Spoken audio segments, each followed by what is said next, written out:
Olá, bem-vindo ao Vidcast. Eu sou a Alissa e é muito bom ter você aqui com a gente.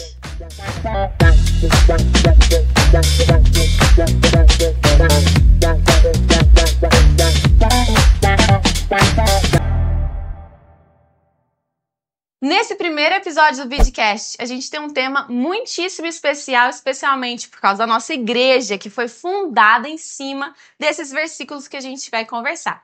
E o convidado que a gente tem hoje aqui é o pastor Marcos. Ele é teólogo, já há mais de 10 anos, né, pastor? Sim.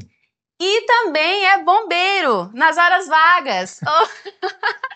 Brincadeira. Ele é teólogo, bombeiro e tem muito para contribuir para a nossa conversa de hoje. Oi, Alissa, tudo bem? Prazer ter você aqui, pastor.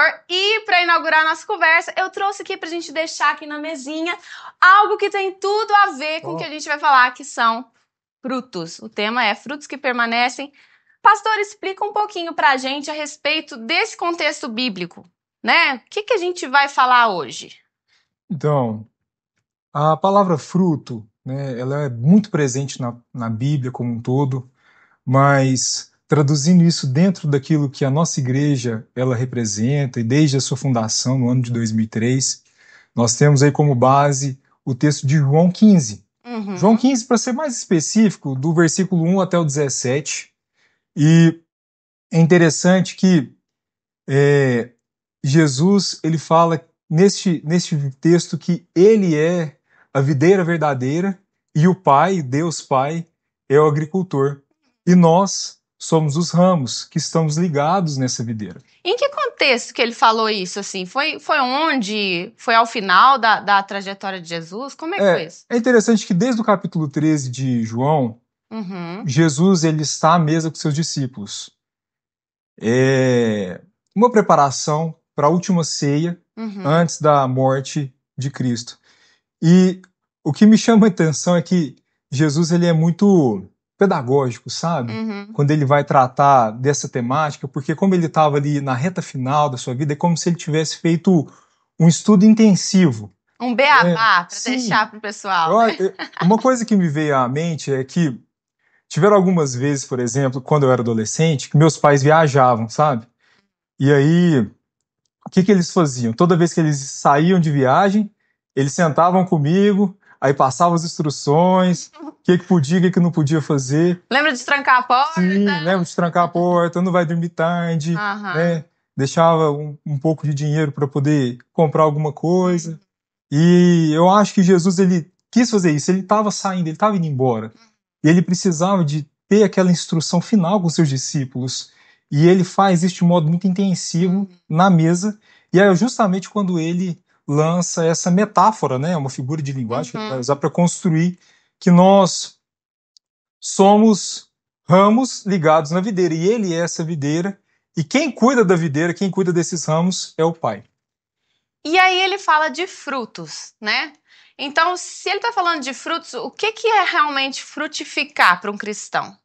Será que é necessariamente... Como é que isso se traduz no dia a dia de alguém que não vive na igreja ou não está constantemente trabalhando na igreja? Quando a gente pensa nessa questão dos frutos, uma coisa que a gente precisa ter em mente, né, é o que são esses frutos? Isso. Eu acho que a premissa básica que a gente poderia partir para ter uma conversa mais assim adequada, né, as pessoas entenderem melhor, é o que são esses frutos. E Jesus ele vai colocar em duas categorias as pessoas que estão ligadas a essa videira. Porque existem ramos que dão frutos e existem ramos que não dão frutos. Certo? Os ramos que dão frutos, o Pai ele poda. Ele limpa. E nós vamos chegar nisso aí mais tarde, né? Ai. E os ramos que não dão frutos, o Pai ele arranca, ele tira. E aí, se a gente parar para pensar, o que são esses frutos, né? Os frutos a gente pode traduzir eles, na minha opinião, de várias maneiras. Porque existem frutos que são visíveis. Mas existem frutos também que normalmente a gente não tem, ou a gente não tem ciência, ou às vezes nem vai ter, digamos assim, conhecimento, vai presenciar esses frutos. Por exemplo, um missionário, que está no campo, ele vai, se ele estiver ali, digamos que trabalhando dentro de uma igreja, tendo ali um processo de evangelização constante, pode ser que ele tenha essa questão dos frutos através da conversão de pessoas de uma maneira muito mais nítida do que um cristão que trabalha no emprego regular, de uma dona de casa, de uma mãe que cuida dos filhos, entendeu? Porque aí, normalmente, por exemplo, uma mãe que cuida dos filhos e fica só em casa, ela pode ser até uma cristã frustrada. Fala assim, nossa, que frutos que eu estou produzindo. Mas só que, normalmente, não é assim. Porque a gente tem que olhar também para dentro de nós mesmos e para nossa família. Porque o nosso primeiro ministério, ele tende a ser a nossa família. E só para ilustrar isso, né? Ontem aconteceu uma coisa interessante lá em casa, e isso para mim é um fruto, isso representa um fruto daquilo que eu tenho trabalhado, eu juntamente com minha esposa, a gente tem trabalhado nas meninas, e eu sei que a gente estava jantando lá na casa da minha mãe ontem, e eu não lembro o contexto da conversa, mas a Júlia, ela soltou um jargão, sabe, desses evangélicos, ela falou assim, o sangue de Jesus tem poder. Eu falei assim, essa menina já tá virando crente já, né? Porque isso são coisas boas.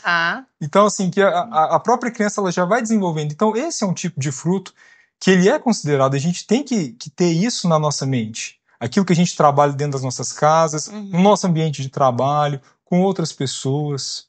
Então, porque muito facilmente a gente costuma, né, crente antigo, como eu, nasci na igreja, a gente ouve falar muito de fruto como sendo a salvação de outras pessoas. Então, para aquele cristão que se sente frustrado assim, poxa, eu não consigo lembrar a última vez que eu evangelizei alguém. A última vez que eu fui numa praça e falei alguma coisa, ou que eu liguei meu Instagram e, né, como é que a gente traz isso assim um pouco mais para esses frutos invisíveis? É disso que Jesus estava falando? Jesus, quando ele traz os frutos, ele não especifica quais são esses frutos. Mas ele vai colocar o seguinte, que esses frutos, eles têm um resultado prático. Qual que é o resultado prático desses frutos? É o amor ao próximo. Cristo fala, amem uns aos outros assim como eu vos amei. Então, à medida que a gente demonstra amor ao próximo, e isso a gente tem várias formas de demonstrar. Porque, por exemplo, quando a gente dizima, oferta na igreja em prol de alguma causa, ou mesmo de forma regular, e a gente sabe que a igreja ela vai pegar aquele valor que a gente investiu no reino e vai, de fato, traduzir isso na vida de outros missionários, de outras pessoas.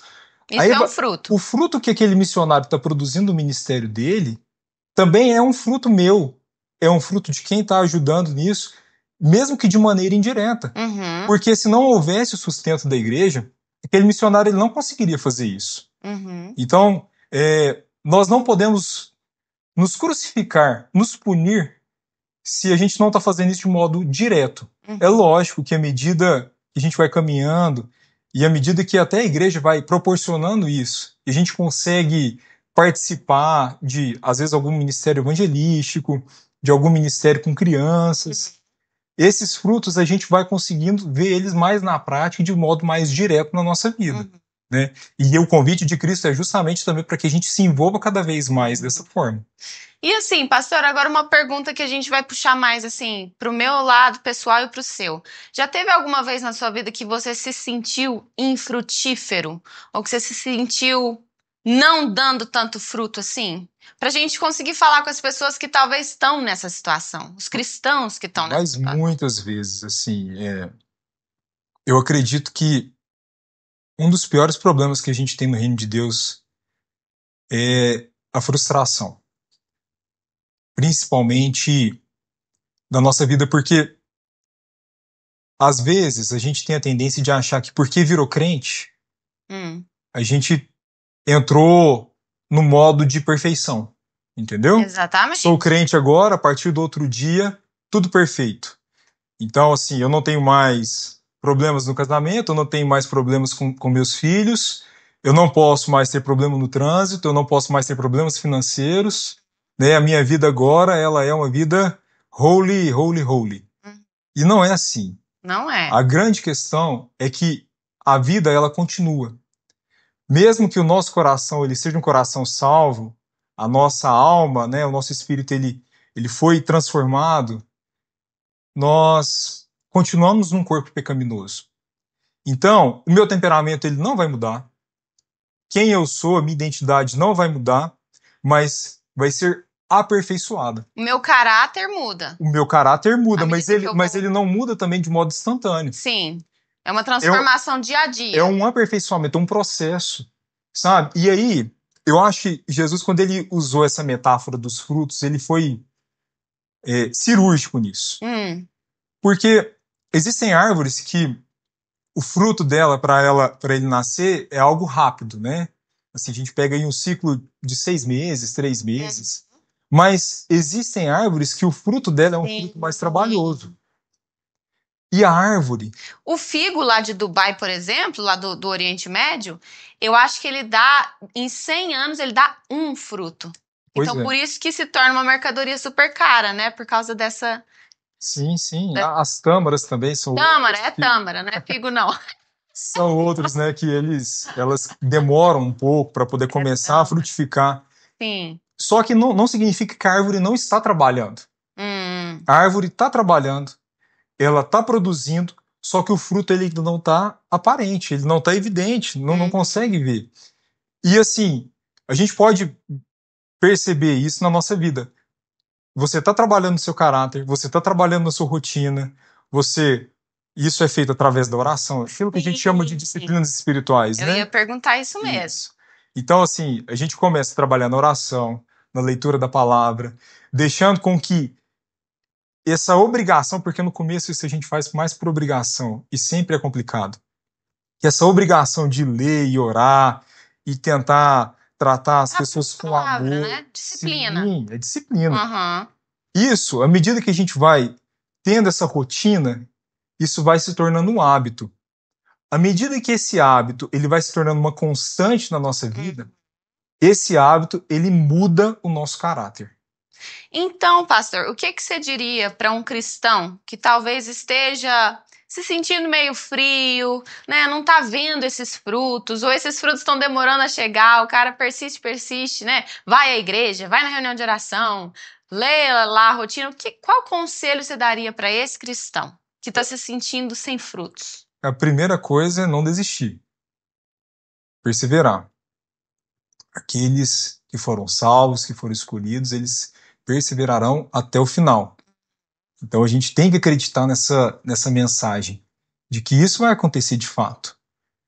Aquele que começou a boa obra em mim, ele é fiel e justo para completar essa obra. Isso é uma promessa, entendeu? E o que alivia o peso desse cristão que talvez não está vendo esse fruto? Então, a grande questão é o seguinte. O que João 15 fala é que o galho, né, o ramo que está ligado, que ele está produzindo fruto, e às vezes a pessoa não está vendo, Deus ele tem um tratamento diferente com ele, que é a poda. Ótimo, eu tô doida para chegar nessa parte. Às vezes, então, a pessoa ela não está conseguindo ver os frutos dela, mas está passando por um período complicado na vida, justamente porque ela está nesse processo da poda. E o que esse processo da poda, ele basicamente significa? É aquilo que nós, né, na teologia e no nosso jargão evangélico, a gente chama de santificação. É o processo de santificação. A grande questão é que, às vezes, as pessoas elas acham que a gente vai chegar num determinado ponto da nossa vida e a gente vai estar na plenitude de espírito, mas o processo de santificação ele começa a partir do momento em que eu sou salvo e ele só vai ser completado ou quando eu morrer ou quando Jesus voltar. Aquilo que acontecer primeiro. Entendeu? Então, a gente precisa de ter esse conhecimento, assim, essa ciência de que eu serei santificado, eu estarei nesse processo todo momento. Só que ele não é um processo que ele acontece sozinho. O Espírito Santo, ele é o meu companheiro. E é justamente nisso que entra aquela linguagem que Cristo coloca da poda. Por quê? E outras linguagens da Bíblia falam limpa, né? Isso, ele limpa. Ele poda. Outras versões da Bíblia vão falar justamente essa palavra. Mas quando se fala em poda, pastor, parece que dói demais, entendeu? Me lembra corte, me lembra... Sabe, meu jardim lá em casa, quando poda, é aquele negócio, meu Deus, você acabou com essa planta. O que isso significa para o cristão? Assim, como é que essa poda pode aparecer? Para alguém identificar, poxa, eu estou sendo podado por Deus, estou sendo tratado, limpado. É justamente nisso que entram as nossas dificuldades, entram as nossas provações, que é esse processo de aperfeiçoamento que o cristão ele passa. E que dói. E que dói. Sempre dói. Sempre dói. Uhum. Justamente, o que acontece? Jesus, ele falou para os seus discípulos, né, isso para nós, que nós teríamos teríamos tempos muito difíceis aqui na Terra. Aconteceriam coisas complicadas, que nós seríamos perseguidos pelo nome dele, que ele viria para poder causar intriga, divisão entre família, colocar pai contra filho, marido contra esposa. E então, assim, a gente vê que Cristo, em momento nenhum, ele falou que a gente teria. Ele prometeu uma vida próspera. Sim. Ele prometeu felicidade, porque felicidade não é um termo bíblico, né? Isso é uma coisa que a gente tem que deixar muito claro. A Bíblia fala de alegria. Sim. E nesse texto fala também da alegria, né? Mas justamente a alegria, ela vem através da poda. Por quê? O processo da poda, ele indica que Cristo, que Deus, né, o agricultor, ele está tirando de nós tudo aquilo que nós não precisamos. Tudo aquilo que nos atrapalha. E é interessante isso porque Paulo, ele vai trabalhar esse mesmo tema na segunda carta que ele escreve à igreja de Corinto, numa passagem muito famosa, que é do espinho da carne. Certo. No espinho da carne, Paulo fala o seguinte, que por 3 vezes ele pede para que Deus tirasse aquilo que estava incomodando ele. 3 vezes. Toda vez que eu vejo essa passagem, eu falo assim, cara, Deus, ele é 3 em 1, né? Nosso Deus, ele é a trindade. Então, assim, se a gente... Lógico que o texto ele não está falando sobre isso, mas se a gente jogasse isso assim de um modo específico, é como se ele estivesse pedindo para o Pai, para o Filho e para o Espírito Santo para tirar isso dele. Ou seja, ele estava desesperado para que aquele espinho saísse dele, que aquilo, se fosse uma doença, ele não deixa claro o que é, né? Mas se fosse uma doença, aquilo fosse curado. Só que Deus fala para ele uma coisa tão interessante, que é que o poder de Deus se aperfeiçoa na fraqueza. Quando eu sou fraco, é que eu sou forte. Quando eu sou podado, é que eu produzo frutos. Certo. Quando vem a provação, é que eu entendo de fato quem Deus é na minha vida. Que eu sou sustentado por Ele e que eu só estou conseguindo passar por tudo isso porque de fato eu estou ligado na videira. E o agricultor está tomando conta de mim. E aí existe um quê de confiança de nós. Se nós estamos ligados nessa videira, eu confio que o agricultor está cortando no lugar certo. Sim, obviamente. Né? Que ele sabe o que ele está fazendo. E a gente poderia encarar isso de 2 formas, né? Porque aquela pessoa, aquele galho que é arrancado, porque ele não está produzindo fruto, e é jogado no fogo. E é jogado fora, e é lançado fora, o agricultor, ele vai e coloca a mão dele. Ele sente. Só que no galho que está vivo, para o agricultor ele limpar ele coloca a mão. Esse ato de Deus colocar a mão, isso mostra que ele está cuidando de nós, que ele se importa conosco. Porque é um processo manual, não é um processo simplesmente feito de modo aleatório. Deus vem, ele limpa, ele faz isso para que o galho ele produza, para que o ramo ele produza mais frutos. E é tão interessante porque às vezes aquilo que a gente pode até julgar, nossa, eu estou produzindo esses frutos aqui. Só que aí depois vem a mão do agricultor e limpa esses frutos. E faz a poda da maneira correta. Eu vivi isso, viu? Você viveu?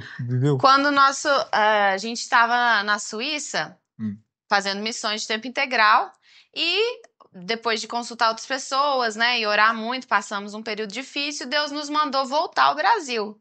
Então, para nós, era o quê? Mas eu tô aqui fazendo missões, como que Deus quer que a gente retorna? E hoje, na obediência, na alegria, a gente consegue ver alguns desses frutos, né, do porquê. Então, às vezes, aí eu volto à pergunta, né? Às vezes essa poda pode vir em uma ordem que Deus nos dá para fazer algo anti-intuitivo ou, né, ou algo que a gente não queira fazer, ou numa doença, ou numa perda de um trabalho, perda de um filho. Da dificuldade financeira. Ela pode vir de várias maneiras, né? E é tão interessante que quando a poda do Senhor vem, às vezes a gente está tão acostumado com a nossa vida ser de uma forma, nosso casamento ele ser tocado de uma maneira, a nossa criação, nosso trato com os filhos ser de uma forma. E aí acontece algum evento, a mão do agricultor ela vem, vai limpar esse galho nosso e muda.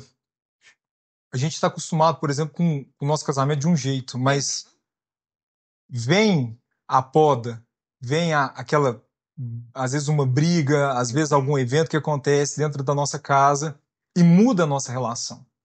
No primeiro momento, às vezes a gente não entende. A gente não entende. Sim. Mas por que isso está acontecendo? Né? Por que isso está acontecendo? Eu estou indo na igreja, eu estou dizimando, né? Eu estou participando até da reunião de oração, eu oro todo dia, eu leio a Bíblia todo dia. Por que isso está acontecendo comigo? Né? O que eu fiz para merecer isso? Né? Por que eu estou passando por isso?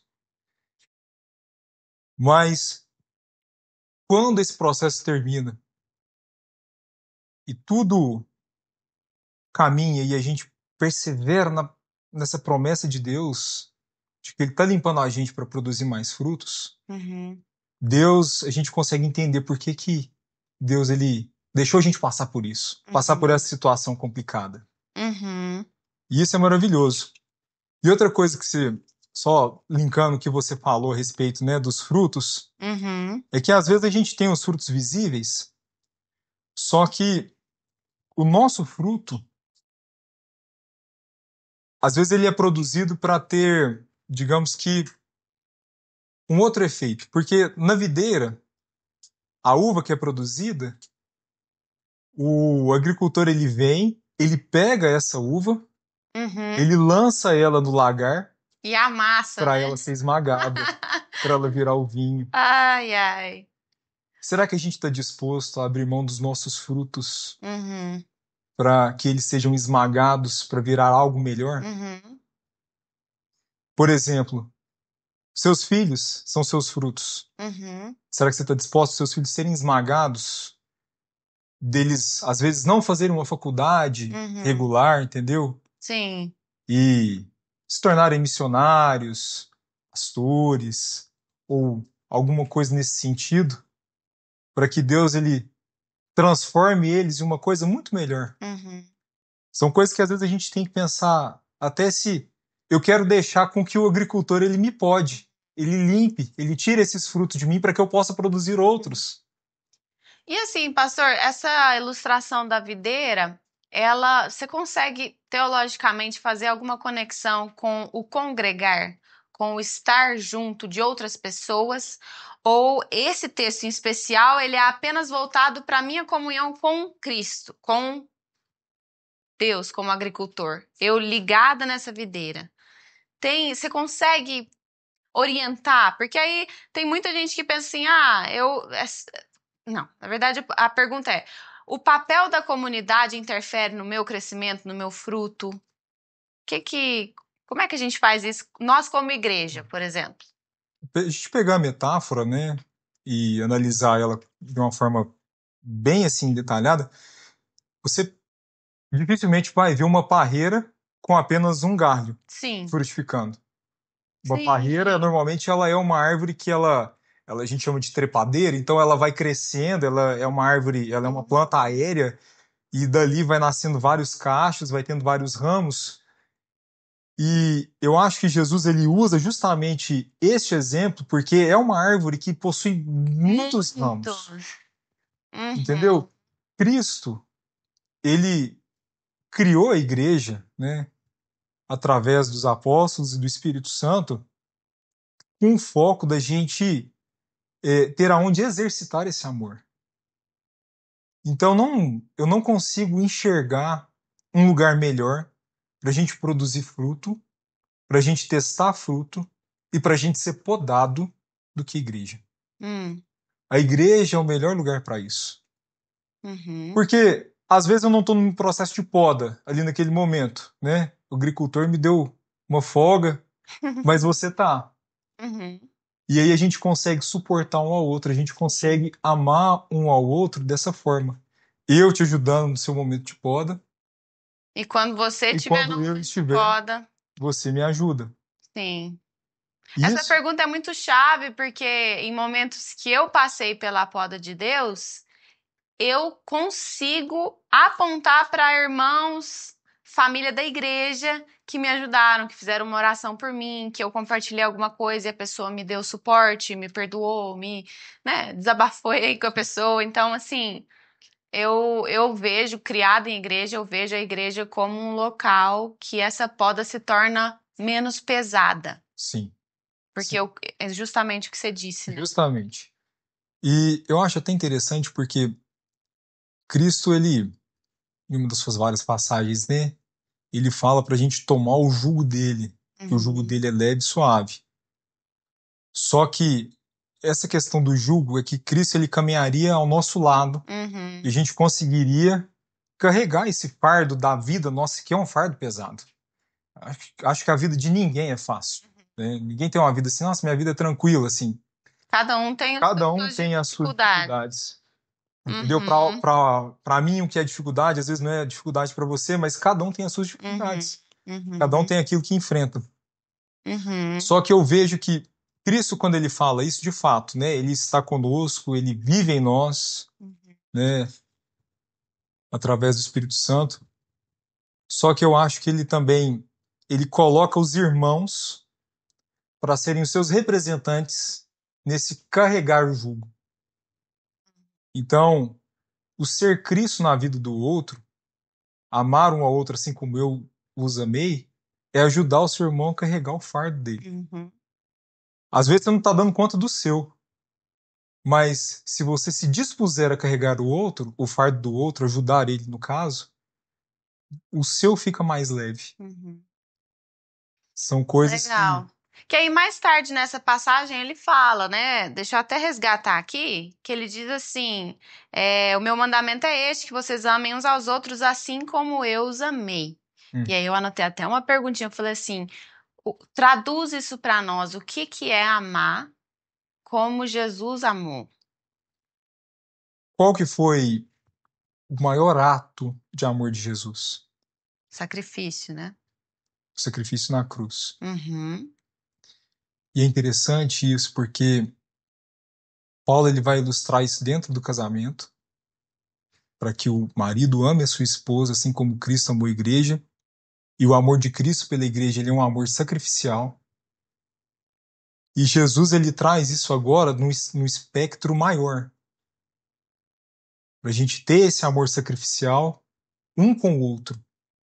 Não só dentro da igreja. Não só dentro da igreja. Então traduz para mim como que eu, na minha empresa, consigo ter um amor sacrificial pelo meu colega de trabalho, pela funcionária que limpa ali.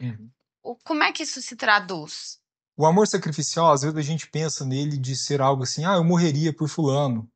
Eu morreria pelo meu marido, né? Se tivesse um assalto, alguém desse um tiro, eu pulava na frente da bala. Não é isso. Porque Jesus ele quer que o nosso sacrifício ele seja um sacrifício em vida. Ele não quer que eu morra por você, mas ele quer que eu viva por você. Então, muitas vezes, esse sacrifício ele vai implicar em coisas que são práticas. Por exemplo, dentro de um trabalho. Às vezes é você abrir mão da sua razão, você abrir mão dos seus direitos, você abrir mão do seu temperamento explosivo, respirar fundo, engolir uns sapos, mas dar o exemplo para aquela pessoa de que quem está em você é maior. Deixar de fato Jesus brilhar naquele momento, para ela ver a mudança de caráter. Sim. Isso dentro de casa também, né? O marido com a esposa, às vezes precisa de ter essa questão. aquilo que eu cresci, passei minha infância sabendo que era verdade, aí eu chego na hora do casamento e a gente só conhece a pessoa depois, né, de fato. E ali eu percebo que existem algumas coisas que são diferentes, mas sacrificando aquilo que é caro para mim muitas vezes, aquilo que eu construí no meu caráter, eu posso fazer isso para que eu tenha uma vivência melhor, para que eu tenha uma vida melhor. Isso é demonstração de amor. Um exemplo que me veio aqui à mente agora é servir, né? Servir. Então, se eu sirvo uma colega de trabalho com coisas simples, por exemplo, eu vou pegar um café, eu ofereço para pegar para ela. É algo tão simples, não vai mudar a vida da pessoa, mas à medida que eu sirvo, algo vai acontecendo dentro de mim. Sim. Né?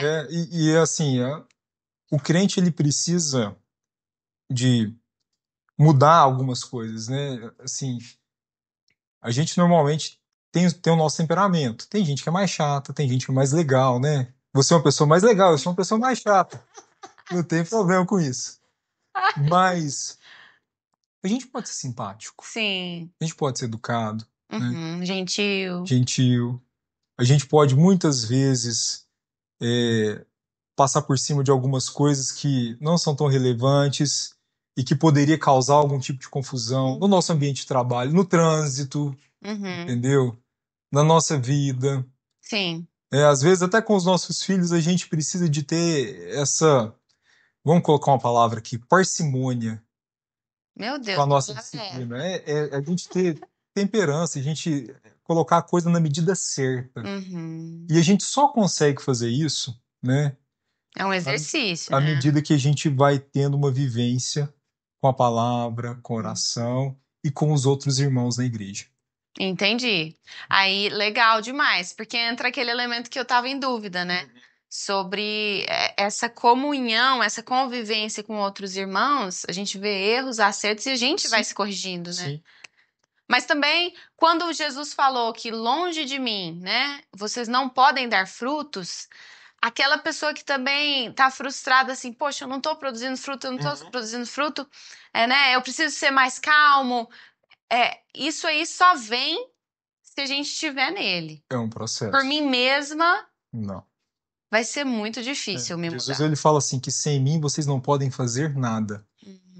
Isso é algo que impacta, né? Isso impacta nós assim no sentido de que a gente pensar mesmo sem Jesus, sem a renovação da graça, sem a misericórdia que ele derrama sobre nós, a gente não consegue nem levantar da cama. E isso ele nos ajuda todos os dias, né? E assim, para uma pessoa que está passando por um processo de depressão, uma pessoa que vive crise de ansiedade, Sim. ela precisa de, assim, eu não sou especialista na área, você é, mas falando isso dentro do ambiente de igreja, né? Ela precisa de ter essa confiança de que ela ainda está lá porque Cristo está sustentando. Sim, sim. É o primeiro passo. O segundo passo, e esse daí depende de nós, que não estamos nessa situação. A gente precisa suportar essas pessoas. A gente precisa apoiar essas pessoas, porque Jesus, da mesma forma que ele mantém essa pessoa viva, ele também nos mantém para que nós possamos ir lá e ajudar ela a sair da situação. Entendeu? E eu queria entrar nesse tema sobre a alegria, né? O que é a alegria da perspectiva bíblica? Porque se você olha para alguém que está passando por um câncer, né? Ela não tem, ou uma crise financeira, a empresa do cara quebrou. Tem motivo para ser alegre, né?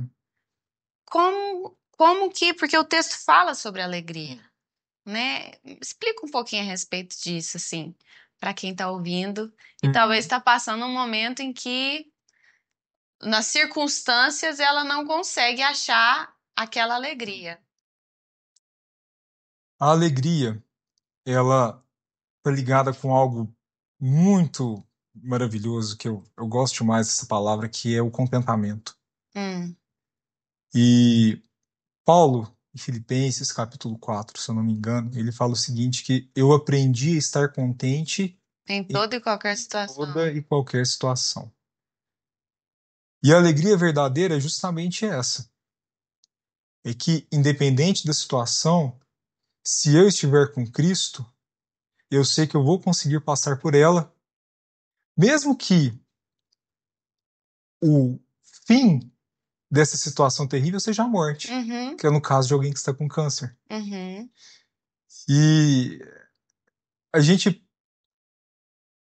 tem uma ilustração que eu gosto muito, que é a dos discípulos no barco. Eu amo! Eu amo isso. O grande problema dos discípulos é que eles não confiaram em quem estava no barco com eles, no caso. O grande problema não estava no mar revolto, mas era em Cristo não estar no barco.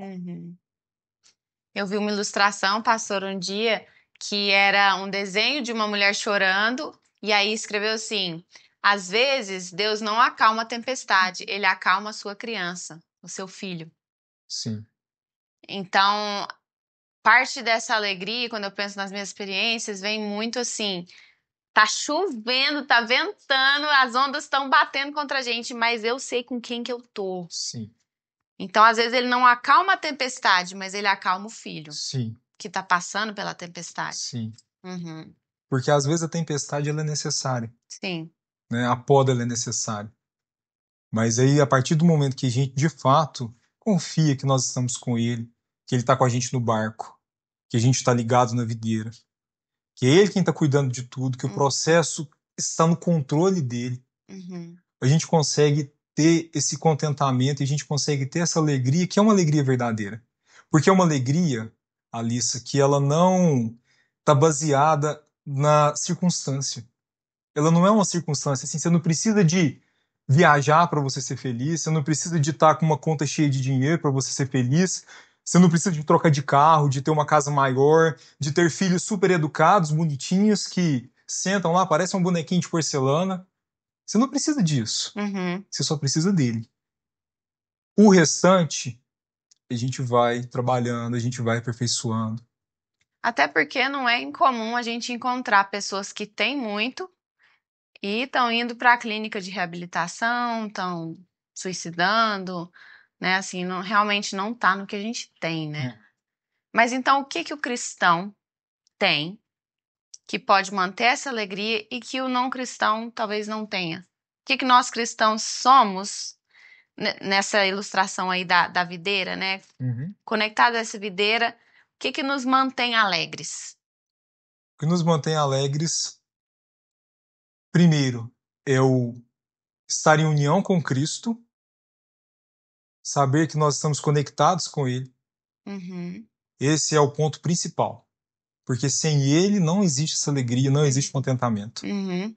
O segundo ponto, e que isso a gente tem que procurar ter essa alegria verdadeira, é saber que quando nós estamos passando pelo processo da poda, quando nós passamos pelas dificuldades, é que Deus, Ele quer que eu produza mais. Que Deus, Ele tem um propósito maior para a minha vida. Um propósito maior para a vida também daquelas pessoas que estão juntamente comigo, dividindo a mesma videira. E o terceiro ponto é que à medida em que eu vou produzindo esses frutos, que a palavra fala, né, que a gente vai produzindo de 1 para 100, de 1 para 200 e vai aumentando essa conta, é que justamente quanto mais a gente permanece, quanto mais nós somos podados, mais evidente ficam os nossos frutos, mais evidente fica o trabalho de Deus na nossa vida.